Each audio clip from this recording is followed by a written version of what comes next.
Hey and welcome to this dungeon tanking building guide. Wardens are the best tanks for improving the group's survivability. They provide the most defensive buffs and healing out of all tank classes. They can grant their allies major resolve and apply a unique minor toughness buff with every heal, a buff that increases max health by 10%. They have access to free purge through Bone Ledge ability, which they can also spam for a small amount of free healing and resources. They can also boost their allies' sustain with enchanted growth, granting minor endurance and minor intellect. Let's talk about gear. Here you can see a spreadsheet with my favorite gear to use against trash packs. Options on the left are options I consider to be the best. The only exception are one-handed weapon types, which make no difference. Yolnacrin is in my opinion the best set to wear on body because of how easy it is to proc while running between trash packs. You can proc it with Pierce Armor, Inner Rage, and Destructive Clench. Turning Tide can be better if you're playing with less experienced damage dealers and trash packs last long enough for you to actually proc it. If your damage dealers are wearing medium armor, they're gonna lack penetration. You can fix that by using Crimson Oath set, which you can proc very easily by using either Pulsar, Balance, Frost Cloak, Bull Netch, or Enchanted Growth. As your backbar set, you wanna use Olorim, once again because of how easy it is to proc. You can use either Razor Caltrops, Elemental Blockade, Overflowing Altar, or Budding Seeds. On your front bar you wanna use Void Bash, also referred to as Fatish Run Sword and Board, to stack enemies faster. Instead of a monster set, you should use Spolder of Ruin. It will provide better bonus to your group's DPS than any other monster set would have. Now you have a free head slot and you can use either One Piece Magma Incarnate to boost your recoveries, or One Piece Training to boost your max health. You want to use 5 heavy pieces, 1 medium and 1 light to make use of Undaunted Metal passive. You have to make sure that your ice staff has a charged trait, so that Pulsar in combination with Elemental Blockade will snare your enemies. On armor pieces with good base armor you want to use the Reinforced trait to boost your damage mitigation. On pieces with low base armor you have more free choice. You can use either Divines to boost your magicka recovery, Sturdy to reduce your block cost, Well Fitted to reduce your dodge roll cost, or Nirnhound to boost your damage mitigation even further. As for jewelry traits, you should make your first set of Olorim jewelry infused because that trait will be the best for boss fights. But if you wanna put in more effort and get a second set of Olorim jewelry specifically for trash, you can make it Swift. You want your front bar weapon to be charged if using enchants, or decisive if using weapon poisons. On your body you want to use Tri-Stat enchants. If you can't afford those, you can use just health enchants, or a mix of health, stamina and magicka enchants. On your jewelry you want to use Tri-Stat cost reduction enchants, and on your backbar Crusher enchant that will decrease your enemy's armor. If you're running with a healer and you know that they're already providing major courage, you can replace Olorim with Crimson Oath on your backbar. There will be a few changes in setup against bosses. Turning Tide becomes better than Yolna, though Yolna is still a viable option that is easier to manage. If you have a healer providing major courage, you can use War Machine instead of Olorim. Instead of Void Bar set on your front bar, you wanna use Puncturing Remedy set, which will heal you and grant you bonus armor every time you use Pierce Armor ability, which you'd be using a lot anyway.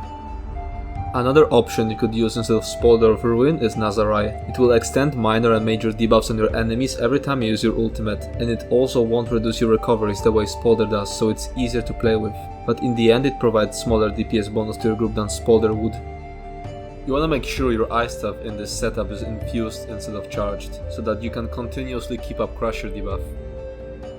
Depending on skills you choose later and how experienced you are, you will wear either 3 reduced magicka cost glyphs, or replace one of them with reduced block cost glyph.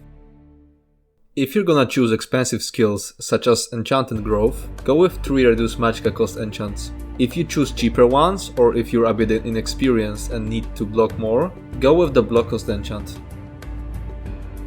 I've also made this temporary setup you can use to farm proper gear.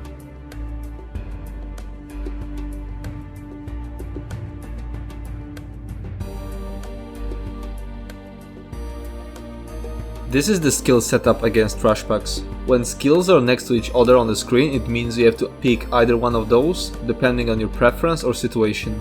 Now I'm gonna talk briefly about all the skills used here. Pierce Armor. Your melee taunt that applies major and minor breach, which provides almost 9k penetration in total, which translates roughly into 15% damage increase. Though more realistically it's 5% because major breach is a debuff of many sources, so even if you don't pierce armor on enemy, they will surely have it from some other source. It will also proc your shock enchant, which, if your weapon has charged trait, will have 68% chance to apply minor vulnerability for 4 seconds. If you're using the absorb magicka enchant, it will proc minor magicka still instead. The enchant has a cooldown of 5 seconds and can also be procced with light attacks, heavy attacks and bashes. Razor Caltrops, an AoE skill that applies major breach and slows enemies down. You can also use it to proc Olorim. Its long travel time is an advantage because it allows you to precast it before engaging in combat. Thanks to this, the ads won't disperse as you're running in. Bullnetch, an ability that will regenerate your stamina, grant you major brutality and major sorcery, remove negative effect every 5 seconds and when it's being cast. It will also proc your ult generating Savage Beast passive. Recasting it early will, as mentioned before, purge a negative effect, instantly restore 192 stamina, and heal you by triggering the Bond with Nature passive. Reverberating Bash. On its own it's a useless skill, but you'll need it to proc Void Bash. Polar Wind. Your self-heal that will also heal a close ally and continue to heal you for 5 seconds after casting. Balance. A skill that turns health into magicka, while also granting you major resolve. Frostcloak. A skill that grants you and your allies major resolve. Silver Leash. A skill that pulls enemies towards you. Pulsar. An AoE skill that applies minor mangle, minor maim, and minor brittle. It will also snare enemies standing inside of your elemental blockade. Elemental Blockade. An AoE skill that grants your allies damage shield against projectiles and snares chilled enemies. Inner Rage. A ranged taunt. An ally standing far away from the enemy hit with this ability can use the Radiant synergy, which deals decent damage. Here's a skill set up against bosses. Warden has a lot of utility skills that are useful only in specific situations, such as Shimmering Shield, so you'll have to adapt even more than with other classes. You can also choose if you'd rather increase debuff uptimes with Fetcher, provide more sustain with Enchanted Grove, or provide even more healing with Budding Seeds. Fetcher Infection. A skill that applies minor vulnerability for 10 seconds. The reason you wanna use it over Shock Enchant is because Shock Enchant, with average luck, will provide up to 54% uptime of minor vulnerability, while this skill can keep up 100%. Dropping the Shock Enchant will also allow you to use the Sustain Poison, or the Absorb Magicka enchant. Revealing Flare. A skill that will passively grant you major protection, reducing your damage taken by 10%. It's a good skill to use against harder encounters where you have to focus more on your survival over buffing your teammates. Enchanted Grove.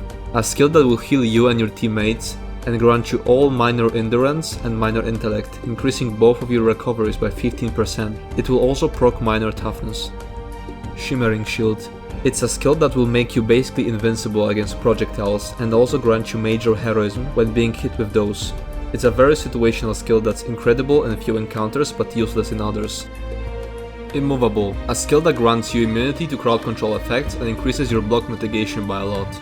Overflowing Altar. A skill that will apply minor lifesteal to surrounding enemies, allowing you and your allies to heal by attacking them. It will also grant your allies a synergy that heals them by 65% of their max health. Budding Seeds. A strong AoE heal that also grants your allies a healing synergy and applies minor toughness. Crushing Shock. A ranged interrupt. Destructive Clench. A ranged taunt that applies minor maim, major maim, and minor brittle.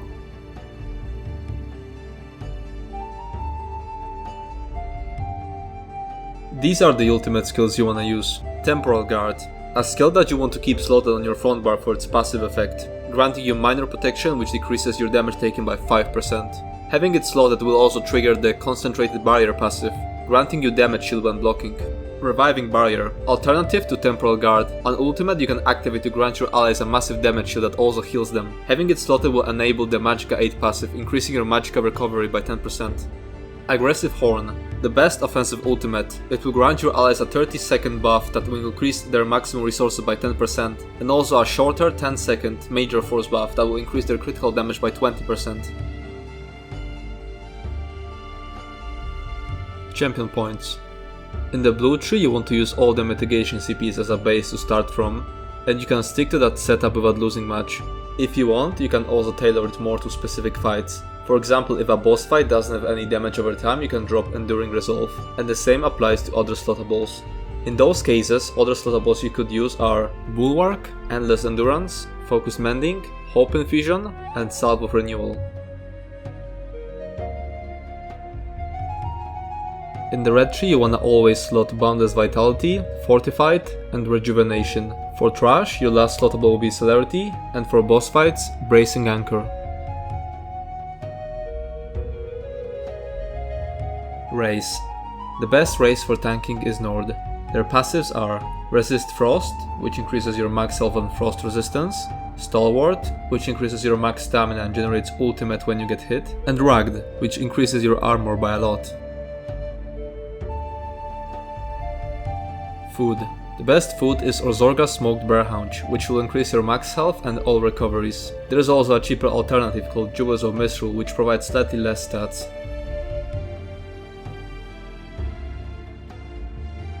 Attributes. It's best to put all your points into health.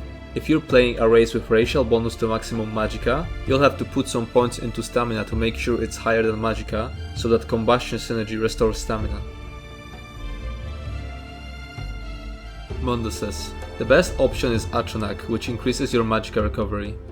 If you're not a Nord, you can also use Lady to make up for missing armor. Potions. Most of the time you wanna use the Tristat potion, which restores all of your resources and increases their recoveries by 30%. You can craft it by combining Columbine, Bagloss, and Mountain's Flower. A better alternative, though much more expensive, is Heroism Potion, which boosts your ultimate generation instead of restoring health. You can craft it by combining Columbine, Dragon's Blood, and Dragonrium.